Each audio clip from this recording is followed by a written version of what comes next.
Oi, pessoal! Então, essa semana nós vamos estudar reações de titulações de complexação. Eu queria contar para vocês que eu já gravei essa aula agora há pouco. Mais de 40, acho que deu mais de meia hora de gravação. Só porque quando eu estava gravando, meu menino menor estava dormindo e eu estava falando muito baixo por conta disso. E daí me deu um sono que eu mesmo comecei a bocejar. E tive que parar de gravar e fazer um intervalo. E daí depois eu fui assistir a gravação e nem eu consegui assistir aquela gravação, ninguém merece. Então eu tomei uma resolução de que eu vou gravar aula com eles acordados. Então se vocês escutarem uns gritos, umas batidas, alguma coisa, ou alguém vir aqui me pedir alguma coisa, é porque eles estão acordadinhos, tá? Então, muito bem.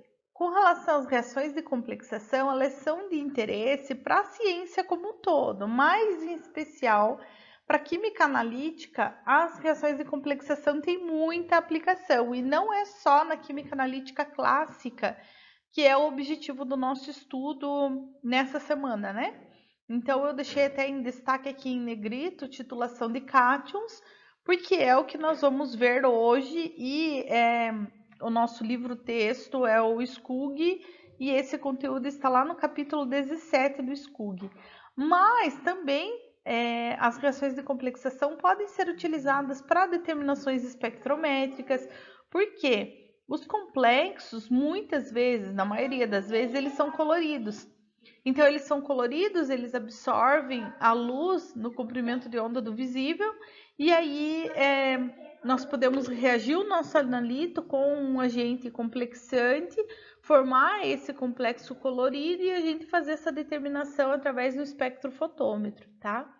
Também pode ser usada a reação de complexação para gravimetria e para precipitação, para titulação de precipitação, quando a reação forma um complexo que é insolúvel, então você está usando uma reação de complexação em um outro tipo de titulação, que é a titulação de precipitação, ou a outra técnica, que é a gravimetria, que ambos nós já vimos também esse semestre, tá?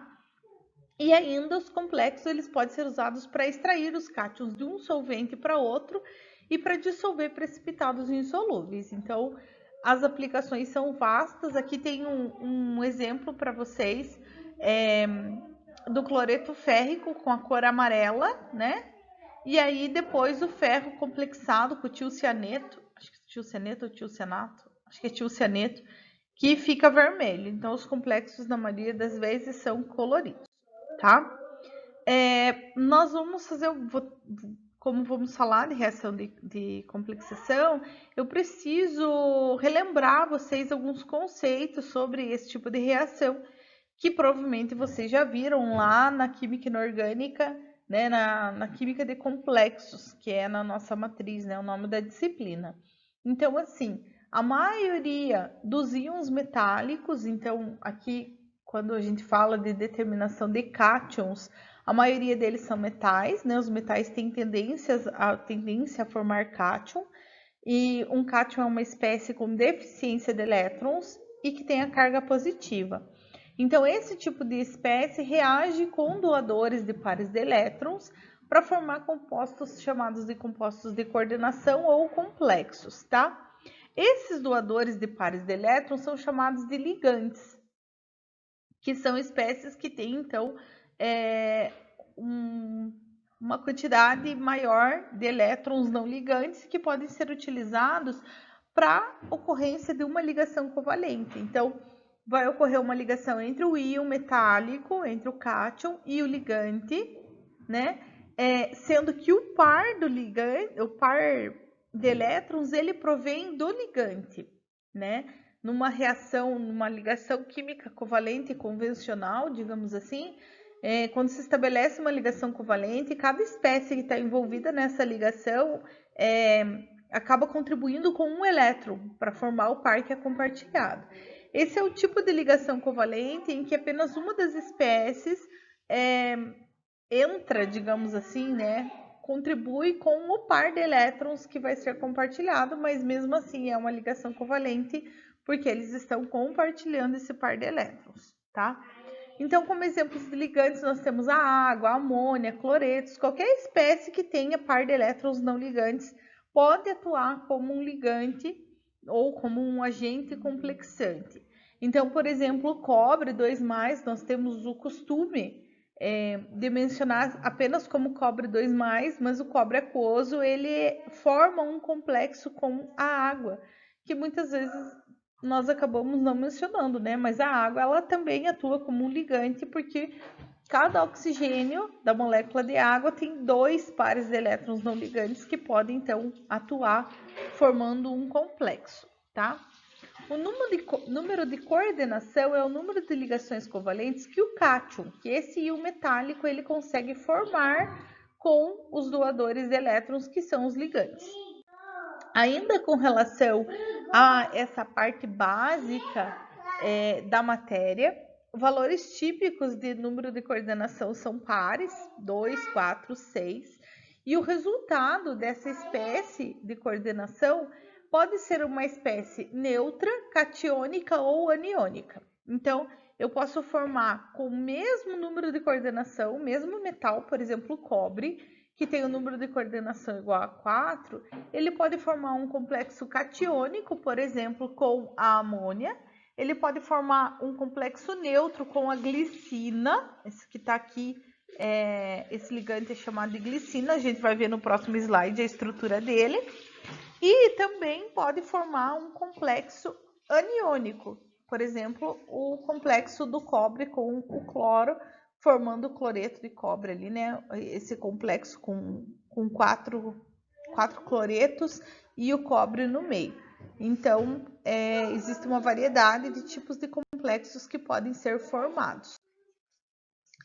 Com relação à formação desses complexos, quando o complexo ele é formado, ele é produzido, quando o íon metálico se coordena com 2 ou mais grupos doadores em um único ligante para formar um anel, nós chamamos que esse complexo é um quelato. Então, por exemplo, aquele exemplo que eu coloquei para vocês do cobre se complexando com a glicina é um exemplo de quelato. Por quê? Porque a glicina, ela tem um grupo complexante que provém aqui do ácido carboxílico, né? Tem 2 ácidos carboxílicos na estrutura e tem 2 grupos amino. Então, são 2 grupos diferentes. Então, se são 2 grupos diferentes, formando um único anel heterociclo, então nós temos um quelato. Outra definição que é bem importante é com relação ao tipo de ligante. Então, quando um ligante ele tem apenas um grupo doador de elétrons, por exemplo, a amônia, só tem um parzinho de elétrons sobrando no nitrogênio, certo? Então, é chamado de um ligante unidentado. Unidentado de dente único mesmo, o significado, né? Enquanto, por exemplo, a glicina, que tem 2 grupos disponíveis para ligações, é chamado de bidentado, tá? E os macrociclos são complexos formados através de estruturas orgânicas, né? Compostos orgânicos, ciclos com os metais. Então, são chamados de macrociclos, tá? Muito bem. Então, aqui era uma introdução só para relembrar para vocês o que era o ligante, o que era o número de coordenação e assim por diante. E agora nós vamos começar a estudar realmente o equilíbrio de complexação e depois a aplicação disso em uma titulação, tá? Então, a reação de complexação, como eu já falei, vai envolver um íon metálico, que aqui eu estou chamando de M, interagindo com o ligante para formar um complexo, que aqui nós vamos chamar de Ml, que é a união, né, metal-ligante. O que ocorre? Ocorre que muitas vezes isso não ocorre em uma única etapa, né? Então, eu tenho essas reações de complexação em várias etapas, tá? Então, por exemplo, eu posso ter depois o Ml reagindo com outro ligante, formando o Ml2. O Ml2 reagindo com outro ligante, formando o Ml3, até que se atinja o número de coordenação do metal, tá? Então, se eu tenho um ligante que é do tipo unidentado, eu vou ter a formação do complexo em várias etapas. Por exemplo, aquele cobre com cloro, que estava no outro slide, que era um cobre e 4 cloros, isso vai acontecer em 4 etapas. Um cloro se ligando nesse complexo de cada vez, né? E é justamente isso que está escrito aqui embaixo, né?